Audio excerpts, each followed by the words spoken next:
Guys, good morning. সবার প্রথমে জানাই মহাষষ্ঠীর শুভেচ্ছা এবং ভালোবাসা। গাইস, আজকে আমি চলে আসছি কলকাতা হাওড়া ব্রিজের কাছে, কারণ আমি আজকে আসছিলাম কলকাতায় ঠাকুর দেখতে। এই আমারই ফার্স্ট প্রথম বছর কলকাতায় ঠাকুর দেখতে আসা। আর এই ব্রিজটা কার কেমন লাগে একটু কমেন্ট করে জানাবে। তো আর এইটার বিষয়ে কে কি জানো সেটাও আমাকে জানাবে। আর কলকাতা সবসময় ব্যস্ত শহর বলে কোনো সময় ফাঁকা পাওয়া যায় না। আর কলকাতা এটা হচ্ছে আমার ফার্স্ট প্যান্ডেল। আর কি কীরকম ছিল প্যান্ডেলটা কমেন্ট করে জানাবে। পুরোটা দেখো, একটা মাটির কলসি আর বাঁশ দিয়ে এই প্যান্ডেলটা বানিয়েছিল, মানে আগেকার যুগের কিছু প্যান্ডেল আর কি, পাখির খাঁচা দিয়ে কীরকম। আর এটা হচ্ছে আমার দ্বিতীয় প্যান্ডেল আর কি। এটা হচ্ছে কুঁড়ে ঘর খড়ের চাল দিয়ে বানিয়েছিল। আর এই প্যান্ডেলটা খুব একটা খারাপ থাকেনি, ভালোই ছিল। এই প্যান্ডেলটা কেমন ছিল কমেন্ট করে জানাতে ভুলবে না।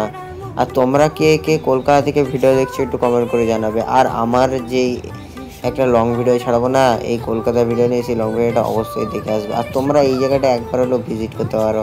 আর এখন দেখো আমি সন্ধ্যাবেলা চকচকে ধকধকে হয়ে অন্য ড্রেস পরে রেডি হয়ে গেছে। এখানে আমি একা নই, আমার মা এবং ভাই ও বাবাও এসেছিলো। আর এখানে পরের পর সন্ধ্যাবেলা একটা একটা করে ঠাকুরের মণ্ডপ দেখছিলাম, খুব সুন্দর সেজে উঠেছিল। আর চারিদিক তো পুরো আলোয় আলোকিত হয়ে উঠেছিল। কি সুন্দর লাগছে না এইসব থিমগুলো দেখতে।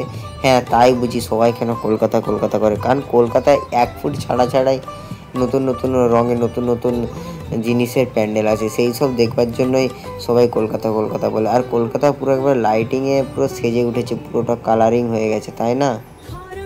আর গাইস যেটা দেখবার জন্য এই কলকাতা আসা সেটা হচ্ছে এই সন্তোষ মিত্র স্কোয়ার। শুধু ভিড়টা দেখো।